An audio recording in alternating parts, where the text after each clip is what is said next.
a maioria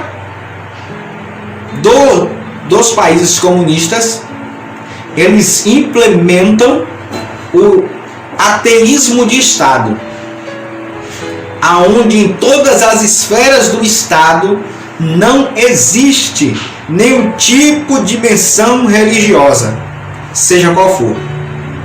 E aonde também as pessoas começam a ser suprimidas. Porque quem é o Deus ali? É o Estado. Quem tem que ser venerado é o Estado. Quem tem que ser adorado é o Estado. O Estado comanda tudo, é supremo. As pessoas têm que deixar a sua fé de lado para se tornarem ateias. Não creem em Deus. O Estado não crê em Deus, o Estado não manifesta nenhuma menção sobre Deus, então as pessoas também não vão adorar a Deus. O governo, ele quer impor, tanto sem religião, quanto já aconteceu de colocar uma religião. O Estado, ele deve impor uma religião no país? Não. Porque não é dever do Estado. O dever do Estado é manter a ordem, é governar, não é impor religião. Nós sabemos que quando o Estado ele começa a impor religião, começa também a acontecer perseguição sobre aqueles que não professam aquela religião. Nós temos o caso mais comum, que foi a Inquisição. Quando o cristianismo ele começou a ser implantado, e que todos tinham que ser cristãos, começou-se primeiro a perseguição sobre os judeus, que eles queriam que os judeus se convertessem ao cristianismo, e o judeu que não se convertisse, ele era perseguido, e muitos judeus fugiram para vários outros países. Por isso que aconteceu a diáspora deles para vários outros países, inclusive alguns vieram para o Brasil e outros países para estabelecerem morada por causa dessa perseguição.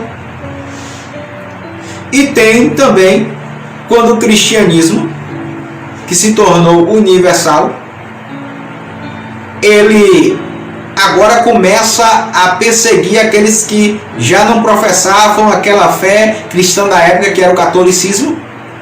Começou-se a perseguir então os protestantes, a Inquisição, que matou muitos protestantes, porque o Estado ele se envolveu na religião e impôs uma religião sobre o país. Então ele não deve se envolver na religião. Assim como também a igreja não deve se envolver no Estado. Mas os membros da igreja sim podem.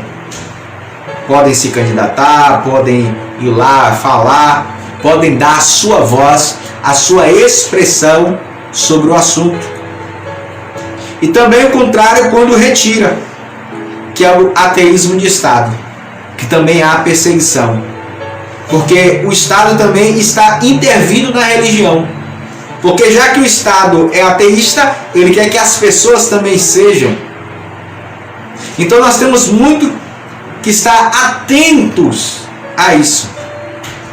Nós estamos vivendo dias difíceis, dias que nós vemos o crescimento desse governo ateísta no mundo, aonde quer implantar esse sistema em vários países, aonde nós vemos que no próprio Brasil muitos já têm esse pensamento, muitos criticam a posição da igreja na política, porque justamente querem que os cristãos estejam fora para eles terem um domínio, eles implantarem as suas leis. Então nós, como cristãos, como servos de Deus, mas não deixando também de ser cidadãos desse mundo, temos que dar a nossa opinião, temos que nos engajar. Mas muitos dizem assim: não, eu tenho que só orar, a Bíblia manda orar. Sim, há aqueles que oram e há aqueles que vão levantar a bandeira, vão ali proferir. Todos dois têm o seu viés correto. mas tanto temos que orar, como temos que também nos manifestar e dar a nossa voz. Não podemos nos abster do tema. Não podemos nos abster. Muita gente diz assim, eu não vou votar, porque a política é corrupta. Quer ver um exemplo bem perto da gente que aconteceu? Quando as pessoas de bem, os cristãos, eles tiveram essa decisão. Argentina elegeu alguns anos atrás um político a qual defendia bandeiras do conservadorismo, bandeiras de defesa da família, de defesa cristã. E o que aconteceu? Ele entrou, ganhou, mas o sistema político do país era um sistema que já estava corrompido.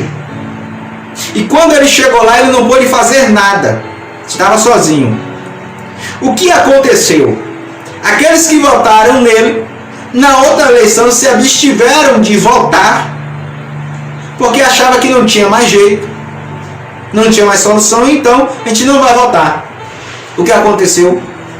Um outro governo que ganhou, que tem os pensamentos, como foi descrito aqui agora, pensamentos de tirar a religião, de começar a implantar um governo, mais duro nesse sentido, ganhou. E olha a situação que está hoje a Argentina. Vá perguntar aos cristãos lá hoje como é que está a situação deles. Pergunte aos cristãos da Bolívia como está a situação deles. Porque começaram a se afastar da política com esse pensamento de que a política já estava podre, não tinha mais jeito. Mas é necessário nos levantarmos e cada vez colocarmos alguém lá. De levantarmos pessoas para colocar lá. Um hoje, outro amanhã. Esses dois daqui a pouco geram 4, que geram 8, que geram 16, que geram 32, que geram 64, que geram 128 e assim vai. Até conseguirmos. Um só não vai conseguir sozinho, de hoje para amanhã. São muitos anos em que a igreja se absteve, a igreja ficou fora da discussão. Os cristãos ficaram fora justamente por causa desse discurso. Mas chegou a hora dos cristãos se posicionarem, de se colocarem à disposição, de irem à luta e mostrarem realmente que estão engajados, que estão buscando. E eu digo para você, busque, conheça, leia livros a respeito do tema política e igreja, cristão e a política. Tem vários livros fantásticos, livros muito bons. Conheça as bases, para quem você vai votar, qual o posicionamento que você vai ter. Nós vamos estar também falando sobre isso aqui no programa, qual o posicionamento político que você deve ter.